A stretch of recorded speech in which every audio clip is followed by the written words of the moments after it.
Hello DElEd second semester students. Hindi विषय में आज हम आपके सामने चैप्टर 10 लेकर के आए हैं। इसका नाम है औपचारिक अनौपचारिक पत्र लेखन।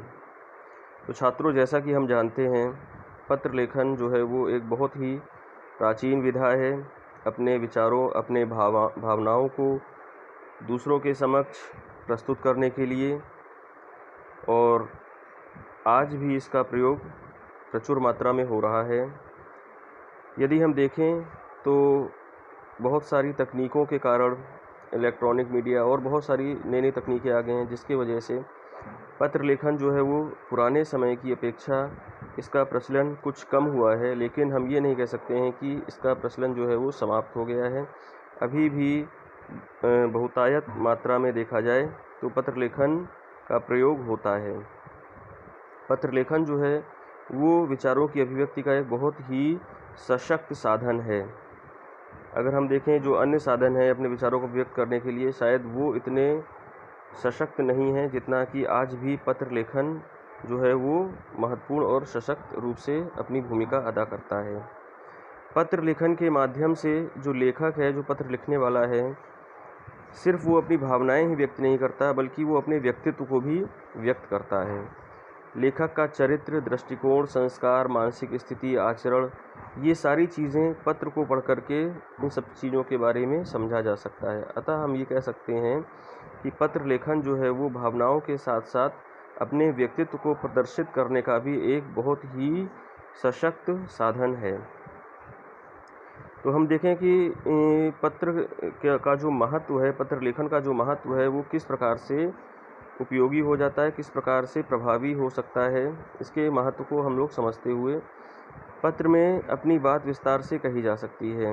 पत्र लेखन एक ऐसी पद्धति है जिसके माध्यम से हम लोग अपने बात को विस्तार पूर्वक कह सकते हैं। पत्र को पढ़कर अपनेपन का जो भाव झलकता है वैसा अन्य साधनों द्वारा नहीं झलकता है। अधिकारियों आदि तक अपनी बात पहुंचाने के लिए केवल पत्र को ही माध्यम बनाया जा सकता है। पत्र द्वारा लेखक की योग्यता का अनुमान लगाया जा सकता है। पत्र द्वारा पत्र लेखक अपनी बात प्रभावशाली ढंग से, क्रमानुसार तथा व्यवस्थित ढंग से प्रस्तुत कर सकता है। तो ये कुछ महत्वपूर्ण बिंदु हैं जो पत्र लेखन के बारे में हैं। अब इसके बाद हम देखते हैं कि पत्र लेखन के समय जो कुछ ध्यान देने वाली बातें जो हमें ध्यान रखना चाहिए वो कौन कौन सी चीज़ें हैं, या पत्र लेखन की विशेषताएं भी हम इसे कह सकते हैं। पत्र की भाषा सरल और स्पष्ट होनी चाहिए। हमें इस बात का ध्यान रखना चाहिए कि जो पत्र की भाषा है वो सरल हो और स्पष्टता उसमें होना बहुत ही आवश्यक है। पत्र में व्यक्त की गई बात संक्षिप्त, सारगर्भित, प्रभावशाली तथा व्यवस्थित ढंग से प्रस्तुत की गई हो, हमें इस बात का भी ध्यान रखना चाहिए।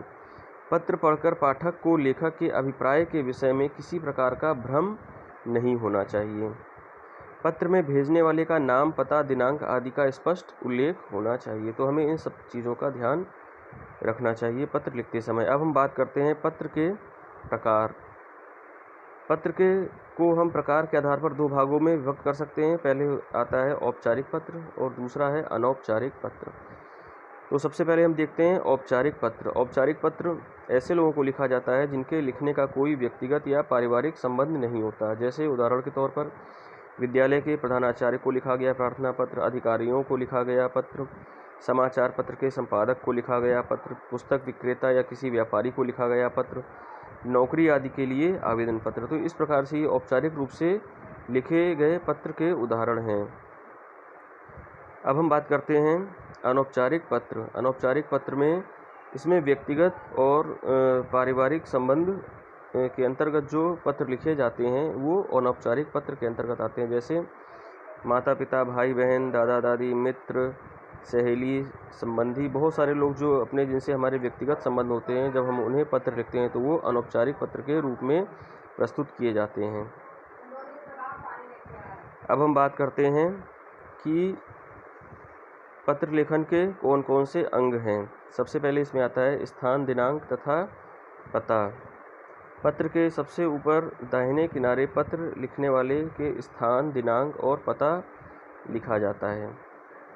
संबोधन एवं अभिवादन, जिसे पत्र लिखा जा रहा है उसकी आयु, योग्यता, संबंध आदि के अनुरूप शब्दों का उसमें चयन किया जाता है। विषय वस्तु संबोधन अभिवादन के बाद लेखक को विषय वस्तु पर आ जाना चाहिए। इसमें लेखक की दक्षता का पता चलता है। समाप्ति। पत्र के अंत में पत्र लेखक पत्र पाने वाले से अपने संबंध के अनुरूप शब्दावली का प्रयोग करता है और उसके नीचे अपना हस्ताक्षर भी करता है। तो इस प्रकार से ये कुछ पत्र लेखन के अंग हैं। अब हम कुछ उदाहरण के तौर पर बच्चों को पत्र लेखन की विधाएं सिखा सकते हैं। जैसे कुछ उनको उदाहरण देकर के और उसके विषय में पत्र लिखने को कहा जा सकता है। जैसे अपनी दादी के लिए पत्र, अपनी माँ के लिए पत्र, ये अनौपचारिक पत्र के उदाहरण हैं। इसके अलावा जो किसी अपने मित्र को लिखने के लिए पत्र, तुम्हारा जन्मदिन है और तुम अपने मित्र को बुलाना चाहते हो, तो इस प्रकार का एक उनको टॉपिक दे करके, उनको एक विषय वस्तु दे करके और उनसे कहा जा सकता है कि आप इस पर पत्र लिखिए। इसके अतिरिक्त जैसे शिक्षक दिवस, बाल दिवस जैसे दिवसों पर अपने मित्रों को शुभकामना संदेश भेजने के लिए पत्र लिखने का अभ्यास बच्चों को कराया जा सकता है। इसी प्रकार से जैसे कुछ उदाहरण और औपचारिक के रूप में ले सकते हैं। औपचारिक पत्र के रूप में जैसे अपने विद्यालय के प्रधानाचार्य को अवकाश संबंधी प्रार्थना पत्र देने के लिए पत्र लिखा जाता है, तो एक ही उदाहरण हो गया औपचारिक रूप से। तो इस प्रकार से ये कुछ औपचारिक और अनौपचारिक पत्र लेखन के उदाहरण हैं, जिन्हें बच्चों को इसके प्रैक्टिस कराई जा सकती है, इसका अभ्यास कराया जा सकता है। अब हम बात करते हैं कुछ पत्र के जो प्रकार औपचारिक और अनौपचारिक रूप से किस प्रकार से संबंध के आधार पर हम उसे प्रारंभ करते हैं और उसका समापन करते हैं।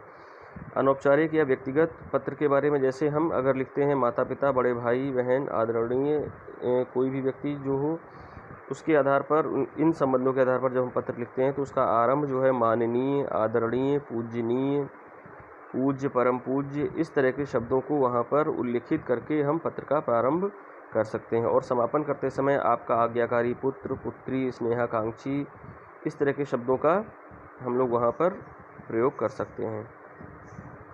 इसके अतिरिक्त अनौपचारिक में ही जैसे मित्र या सहपाठी को अगर हम पत्र लिखते हैं तो वहाँ पर प्रिय मित्र, मित्रवर, प्रिय बंधु, इस तरह के आरंभिक शब्द लिख सकते हैं। और समापन में तुम्हारा अपना अभिन्न मित्र, इस तरह के शब्दों का प्रयोग कर सकते हैं।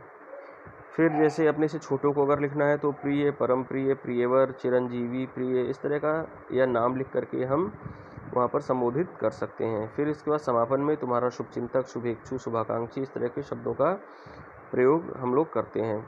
इसके बाद है औपचारिक पत्र के अंतर्गत जैसे हम किसी पुस्तक विक्रेता, बैंक मैनेजर या किसी अन्य अधिकारी को पत्र या प्रधानाचार्य को पत्र लिखते हैं, तो यहाँ पर हम कुछ शब्द जैसे आरंभिक शब्द जिनका प्रयोग हम करेंगे उसमें श्रीमान जी, महोदय, प्रिय महोदय, माननीय महोदय, प्रबंधक महोदय, इस तरह के हम शब्दों का प्रयोग करते हैं। और समापन के लिए भवदीय, निवेदक, इस तरह के शब्दों का हम लोग प्रयोग समापन के समय करते हैं। तो छात्रों, इस प्रकार से ये जो है आपके औपचारिक और अनौपचारिक रूप से दो प्रकार से पत्र लेखन आपको अपने छात्रों को सिखाना है और उसका अभ्यास कराना है। और इसी के साथ ये चैप्टर 10 पत्र लेखन यहाँ पर समाप्त होता है। अगली क्लास में हम आपको मिलते हैं। जो टॉपिक हम पढ़ाएंगे वो हिंदी सब्जेक्ट का लास्ट टॉपिक होगा। धन्यवाद।